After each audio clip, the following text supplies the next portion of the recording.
I have a couple of announcements I ordinarily make. I'm going to kind of dispense with those in order to address the issue that has occupied everybody's minds in recent days. George Floyd was killed 2 weeks ago today, May the 25th. And that was in the wake of news of two other race-related killings not before, one right here in Georgia, Ahmaud Arbery and Breonna Taylor. So our last council meeting was the next day, before really the news had spread and people had grasped what was happening around all of that. It would be a terrible understatement to say that a lot has transpired since then. We've done a lot of work as a council. I can tell you that for us, the time in between has been a lot of things. We've spent some of that time grieving. We've spent some of that time trying to come to grips with what is behind such killings. We've had discussions and answered questions among ourselves and with lots of other people that we probably never had to have before, or never had the opportunity to have before. And we learned a lot in the process. And in this short time, we have seen the best and the worst of people in our community and the metro area, all across the nation. We've considered not only what our proper response ought to be as a council, but also our individual responses. We're parents, citizens, neighbors, all the other roles that we fill. So during tonight's meeting, in addition to our regular business, you'll hear more about what we're going to be doing to help prevent similar instances in the future, especially in our own state and in our own beloved hometown. So I want to share, to begin with, some observations and some conclusions that I've come to and started to reach from various conversations that I've had myself during this time. Of course, it's been a difficult time, but I really genuinely believe it presents us with some opportunities. As I mentioned, we've had conversations, we've had opportunities to have conversations that the circumstances have never seemed appropriate for before. Let me say this, the same Constitution that presented the loftiest ideals in the history of man's attempt to govern himself began with the flaw of defining some of the creatures of the Creator cited in the Constitution, in the Declaration, defined some of those creatures of that Creator who the founding fathers, the writers of our founding documents, said we have rights that are inalienable because they come from God, not because they come from the government. And yet we had this document that defined some of those creatures of that Creator as less than human. It was the law of the land that some of those people were defined as something less than human. That flaw has led to misery, grief, strife, loss of life ever since, and right up until now. But the same Constitution that contained that flaw was written in such a way that we can repair the flaws as we go. And not only repair the flaws that it might have started with, but repair flaws that it couldn't have anticipated in detail because they relate to the development of mankind, changing technology and circumstances of all kinds. The reason it can do that, the reason it's such an amazing document is because it rests on principles and values that transcend the circumstances and the whims of man. So we sit here under that Constitution, flawed as it may be, aspirational as it is, and valuable to us as the same tool that we can use to fix some of the problems that we face today. I had lunch on Friday with 7 college students, all 20, 21 years old, most just finished their junior years in college.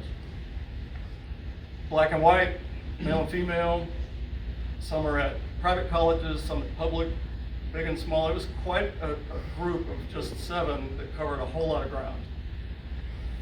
All kinds of majors. And we had conversation. I promised them that I didn't want to talk to them, and I wanted to ask questions, and I wanted to hear what they think. And I managed to stick to that for the most part. And I asked them, what's your working definition of racism? What do you mean when you see or hear the term systemic racism? What is white supremacy? Because I think I have a working definition, at least something that I carry around in my head, that I think those things mean. Naturally enough, it turned out they meant something else. And I think in the telling of it, when I asked them what's your working definition of racism, there was probably 30 full seconds of silence, which is an eternity in a room full of a small group of people.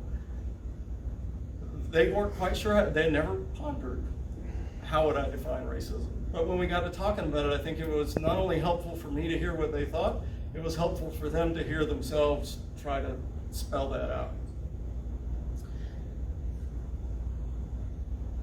One thing I learned is that if your political philosophy begins with, there are only two kinds of people in this world, you're part of the problem. There are lots of reasons, lots of reasons. I might not post all my feelings on social media. But for you to tell me that unless I do, and unless those feelings agree with yours, I'm a racist, I submit that you're part of the problem. If you tell me silence is violence, only two kinds of people in this world, you're silent or you're not, I say to you, you're part of the problem. Because there are lots of reasons, including discretion being the better part of valor, including not provoking an argument, that I might not want to go splay my feelings all over social media. I'm a living example that it is possible to believe deeply that Black Lives Matter without supporting the organization that goes by that name. So for the sake of addressing these issues that are in front of us, I am today laser focused on the issue of racial injustice suffered by Black Americans. There's another problem relating to police officers who violate their oaths and training to commit acts of violence against the citizens that they are there to protect and serve. And I'm going to tell you a few steps that we're taking in that regard as well. There are other problems and grievances, there always will be. But this is not a time to equate all those other grievances with these two specific issues as if they're all the same, as if they can all be handled the same way, because doing so would dilute the urgency of dealing with this issue, racial injustice for Black Americans. And it in itself would be an injustice, another injustice to the victims of long-term racial injustice. So I want to speak for a minute to some of the issues concerning the police. We have an outstanding police department that serves us in DeKalb County and in the city of Tucker. And we've managed to avoid many of the serious issues that have plagued other departments. As evidence of that, you need to look no further than the corner of Main Street in La Vista last Tuesday, Wednesday, Thursday, Friday afternoon. I was there every afternoon with the demonstrators. The reason that they were able and willing to demonstrate, the reason they brought kids, little kids. I met dads and moms who said, this is my son who's in 4th grade. I brought him here to learn what protections we have under the First Amendment. I met another one who said, we brought him here because he's been watching these protests on TV, and I want him to know protests are not violent, at least they don't have to be. They stood on that corner, we stood on that corner, partly in the secure knowledge that we could trust our DeKalb County Police Department. They've served us well, they continue to serve us well. We're going to continue to respect them. I've received a couple hundred emails this week, mostly computer generated, a lot of them in made up names, about subject line was 8 can't wait. And it had to do with 8 points that they claimed we should institute right away in our police department. These were people who reported to be from all over the country. And then if we did, they would reduce police violence by a documented 72%. So I started asking questions. And I had our police liaison from the city, between the city of Tucker and the DeKalb Police Department, to give me a report on whether that was true or where we stood among those points. And he emailed me a report. I've asked him to take a minute tonight and briefly go through those 8 points and tell this council and the public who's here where we are relative to those 8 points, please. This is Lieutenant Shepard, by the way, who we owe a debt of gratitude we can't pay. He is with us whenever we need him. He's ahead of us when we're trying to find our way. And appreciate you being here on this particular topic. Well, thank you very much, Mayor Alderman. You flatter me.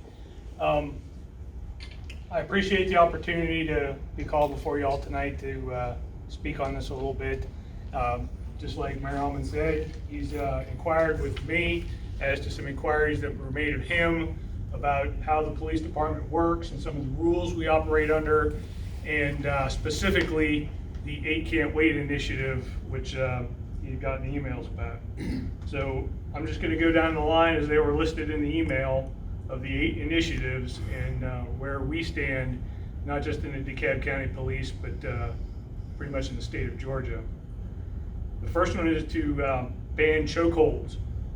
Now, currently, and as long as I've been a police officer, which I'm in my 19th year in the DeKalb County Police, a chokehold or neck restraint has always been a violation of our county policy or police departmental policy. So to apply one of those that's in a situation that's not life-threatening, if it turns out that it's a life or death situation and you would otherwise use your firearm, we're not going to punish an officer for applying a chokehold if he's in defense of his life.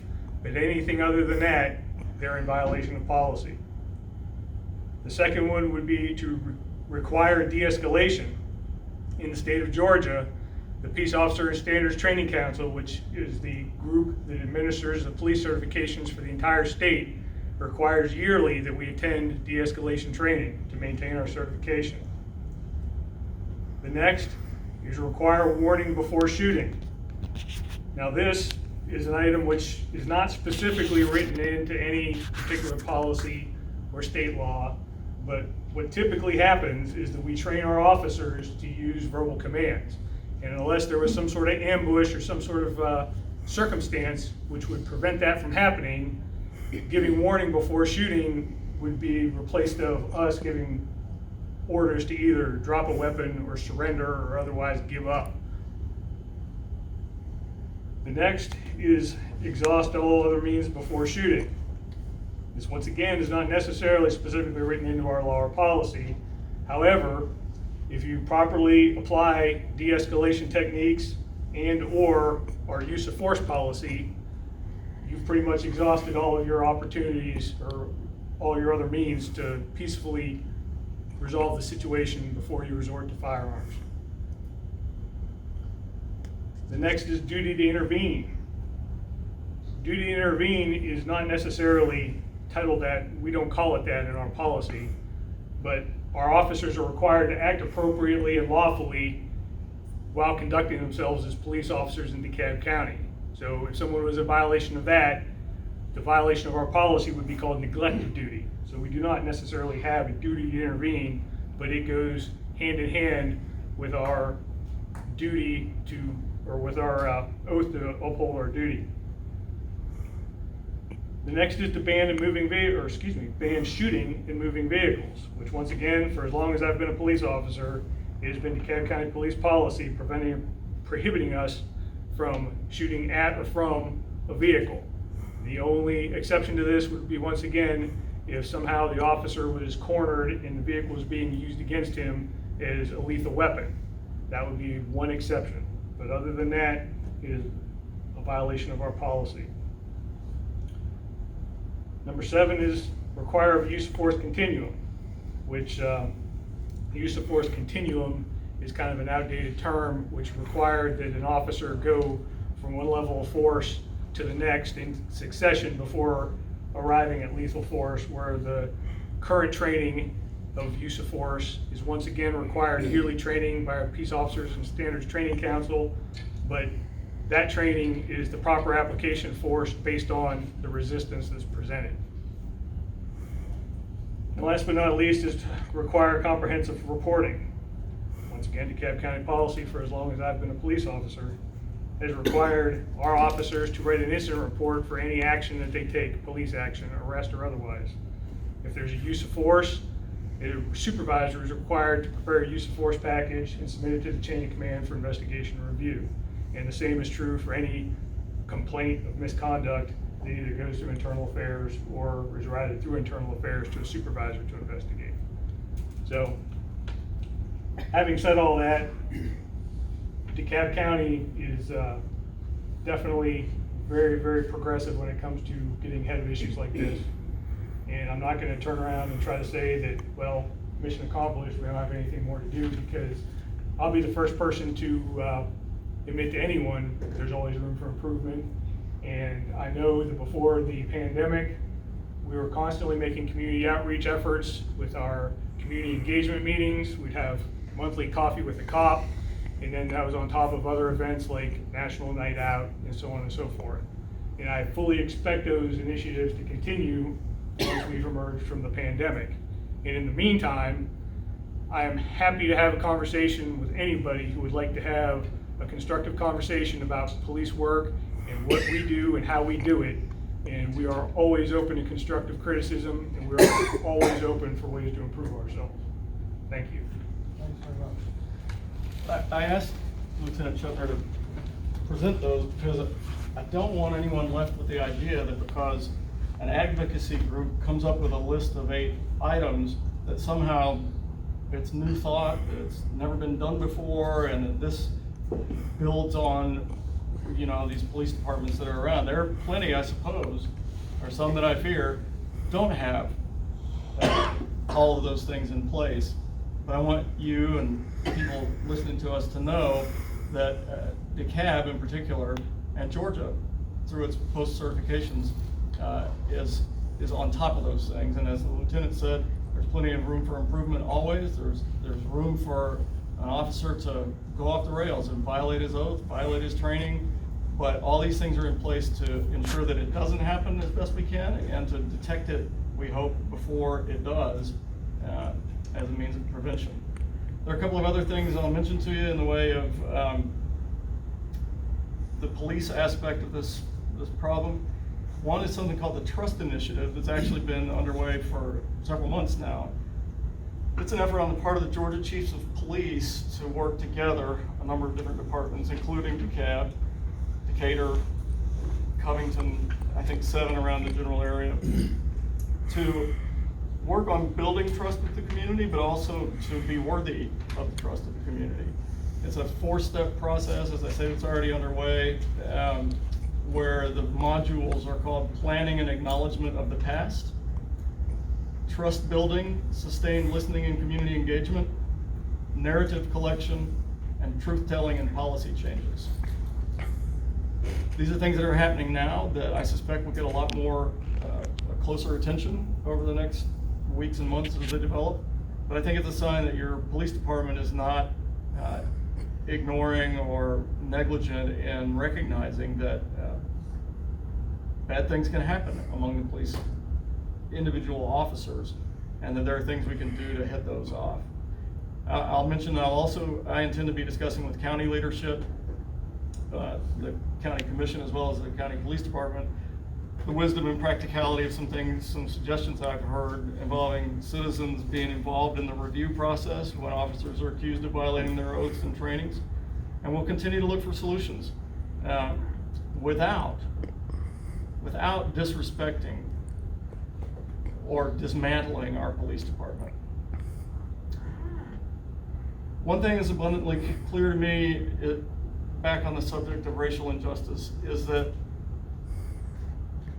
the kind of racial injustice we've seen recently, and not so recently, stems more from the human condition than it does from a lack of laws, and it'll finally be resolved by the hearts of individuals. A pastor I listened to over the weekend made the analogy to the fish who doesn't know he's wet, right? A fish lives in water, he doesn't know, he doesn't think about it as being wet. But here's a sliver of understanding about that. My mother's mother was born in 1894 in the Deep South, Montgomery, Alabama.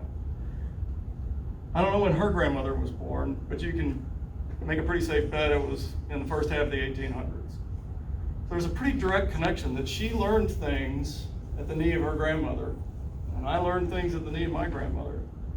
Now, she didn't teach me to be a racist, but to the extent that she held some unenlightened views, pretty fair guess that some of those somehow got transmitted to me. And to the extent that they're in my psyche, or that they have been in my psyche, it's up to me to learn to recognize them and to root them out one at a time. There is not enough paper in the world to write the necessary laws. There are not enough police in the world to enforce the laws.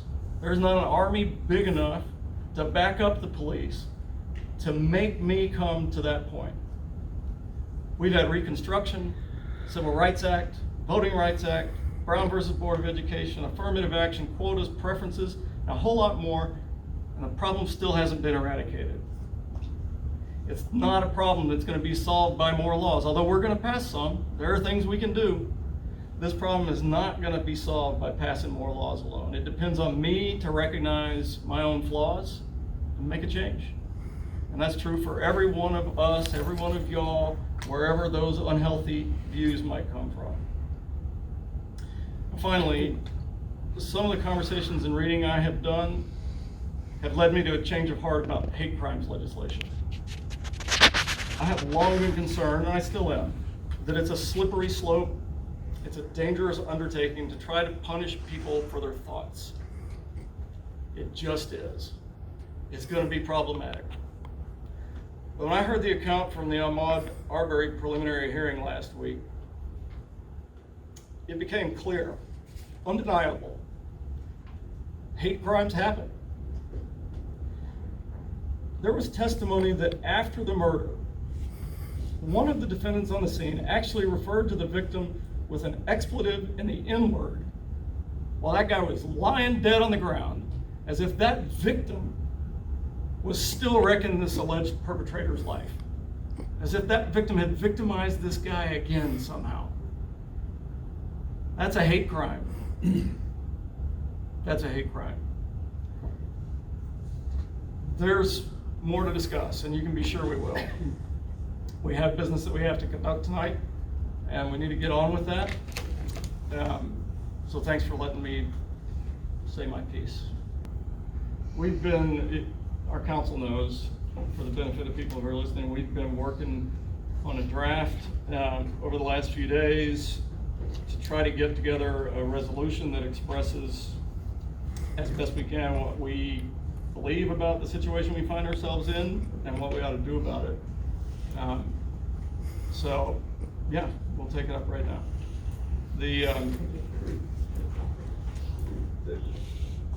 We'll get this. We'll get the wording when it's finished to our clerk for publication and transmission to the people that it's addressed to. But the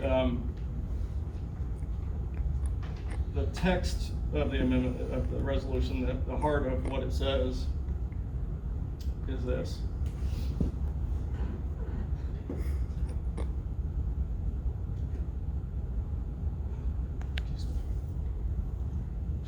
Whereas the recent killings of George Floyd, Ahmaud Arbery, Breonna Taylor, and many similar cases in the recent and more distant past have again exposed and brought to the forefront of public attention the deeply rooted social injustice being suffered by Black Americans. And whereas these injustices have led to a range of long-term negative effects for Black Americans as individuals and as a race within America, including but not limited to unequal opportunity for education, social barriers to economic advancement, disproportionate prosecution, conviction, and punishment for civil and criminal offenses, and many more. And whereas recognition of injustice being done to a particular group necessarily recalls injustices done to other groups throughout our history. And whereas Tucker was founded as a community diverse in every demographic definition and measurement. And whereas the people of Tucker aspire to the ideals expressed in America's founding documents and expect themselves, their neighbors, and their fellow citizens to endeavor to live out those same ideals. And whereas the people of Tucker recognize the long substantive progress made since the end of legalized slavery in proactive and ongoing changes in the law to remove racism and other forms of social injustice from our institutions of all kinds. And whereas the people of Tucker recognize that the insidious sort of social injustice that springs from the hearts and minds of too many individuals requires further effort on the part of every individual to overcome it. And whereas the people of Tucker recognize that the ultimate solution and end to these social injustices lies within each individual and relies on each individual to both live out those ideals and to encourage others to personally endeavor to do the same. And whereas the people of Tucker also recognize that legislative action plays an indispensable part in ensuring justice for all.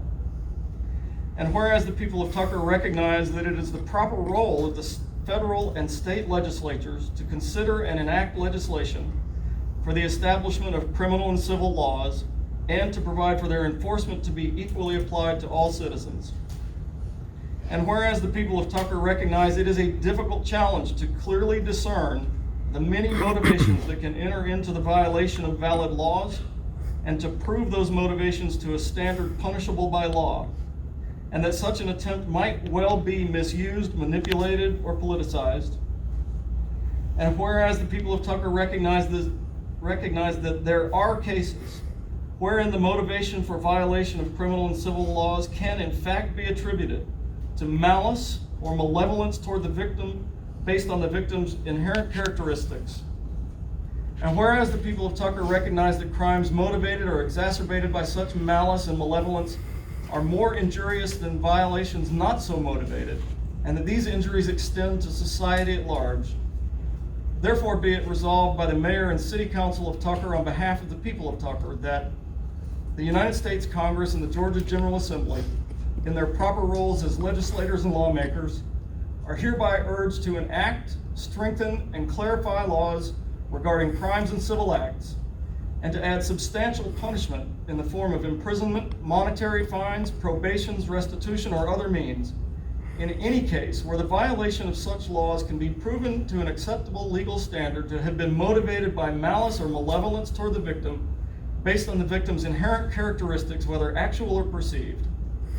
And be it further resolved that the people of Tucker and all who benefit from Tucker's many advantages are hereby urged to search their consciences as to any thoughts, prejudices, and actions, however conscious or unconscious they may be, for their negative effect on their neighbors and fellow citizens, with a sincere desire for changing such thoughts, prejudices, and actions for the betterment of themselves and of those who have long suffered from social injustice. To be enacted today.